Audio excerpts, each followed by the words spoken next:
Hello folks, this is Jha from inspiredtorise.com and today we are going to talk about the Fujifilm X-H1.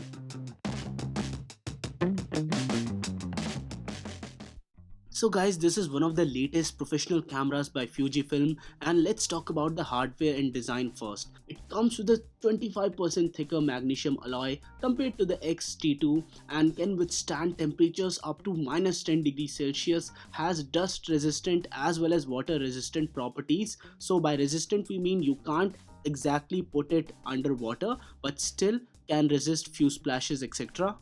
The rear LCD monitor is a 3-inch 3-directional tilt 1.04 million dot electrostatic touch panel. You can move it horizontally as well as vertically, so that's something good about the XH1. And if we talk about few other options, the viewfinder does come up with a nice wide eye cup and it looks really great, and even the isolation when clicking pictures is great. The camera now has a large grip design and it's one of the only mirrorless cameras which feels really robust to hold in the hand, and it has a leaf spring switch for the shutter release button so that you can get a stable feel while using it.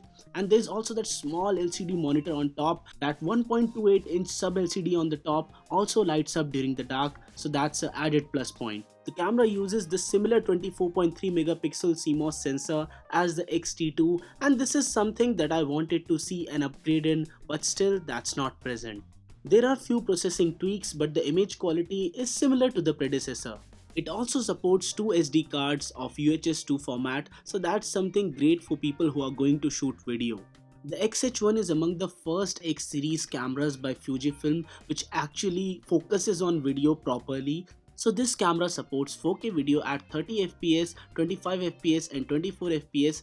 It supports 1080p video at 120 frames per second. It also has a DCI 4K mode and it also has Cine 4K mode. And almost all of the modes are available at 200 Mbps. It supports 3.5mm mic in with the audio fidelity of 24-bit and 48 kHz. And with the optional battery grip, you can also get an option to add a headphone. There's no option to shoot in 4K in 60 fps, which is available on something like the Panasonic G9, and this feels like a chance that Fujifilm missed with this camera. One of the biggest features of this camera is the in-body image stabilization, which allows up to 5-axis image stabilization, and it's possible with all of the XF and XC lenses, so that's something that I particularly liked. There is a lithium-ion battery inside, and battery life for still images is claimed to be up to 310 frames, but we all should take this info with a pinch of salt as real-world battery life is never the same. The XH1 also comes with a mode known as Eterna, which is a film simulation mode, and it has under-saturated colors, rich shadow tones, so it almost simulates the film-like feeling. And one of the greatest pros for this camera is the ability to shoot 4K in whole film resolution with 4096 by 2160p, so that's cinema 4K resolution. The biggest improvements include the 200 Mbps high bitrate recording, 400% dynamic range setting which approximately equates to around 12 stops, the 120 fps high speed video mode for the 1080p footage, and also the ability to shoot DCI 4K as well as cinema 4K. And you also get f-log4 shooting support, so it's almost equivalent to the flat color profile which you get in a lot of cameras out there.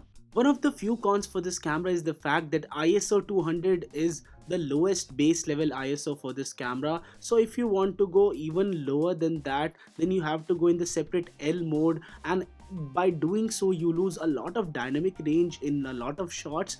But having said that, I have to assure you that the picture quality in general is quite good, and if we talk about the in-camera stabilization, it's really great. So if you are somebody who just likes to pick up their camera and go out to shoot a lot of stuff, this camera won't disappoint you that much.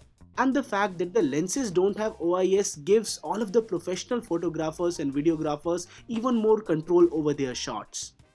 There are a wide variety of good lenses available for this camera as well as cine lenses, but if you are somebody who is professional, then these are the kind of things that you would love to invest in. There's also some news about a 200mm option coming for this one soon, so that's an added plus point for a lot of pro users out there. There have been some major improvements to the autofocus continuous performance while operating in a zoom mode, and also there's the improved face detection autofocus, so you can capture things like wild birds, animals, etc. at a higher speed and with much more precision than before. The range of minimum aperture has also been expanded from f8 to f11, and the low light limit for PDF has been improved by approximately 1.5 stops from 0.5 EV to -1 EV.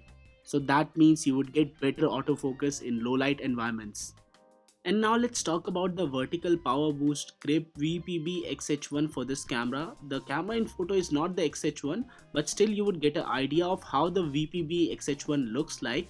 So this accessory increases the maximum period for shooting movies in 4K to about 30 minutes and also improves the overall performance, adds an additional headphone port to the camera which I think should have been present on the body, but still that's not there. And if we talk about the after sales service, Fujifilm is increasing all of these in India, and if you book this camera today, the prices are really quite high. So the camera body itself costs around 1,50,000 rupees, and with the body and battery grip it costs around 1,73,000 rupees. So if you talk about all of that and a lot of other things, the camera is certainly not meant for fun users or normal consumers. It's certainly aimed towards a more professional audience who make their bread and butter with stuff like wedding photography or still image capture. Even those professionals who are looking to capture videos might like this camera as compared to a lot of other cameras out there. But if you think about few other factors, like the fact that the camera it competes against the Panasonic G9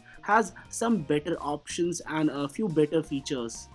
But the XH1 with its larger sensor size, tri-adjustable LCD screen and a higher resolution would appeal to a lot of people out there. So guys, this was it for this video. In case you liked this one, don't forget to smash the thumbs up button and do subscribe to Inspire to Rise for more awesome informative tech videos like this one. And guys, no matter what you do, stay inspired to rise.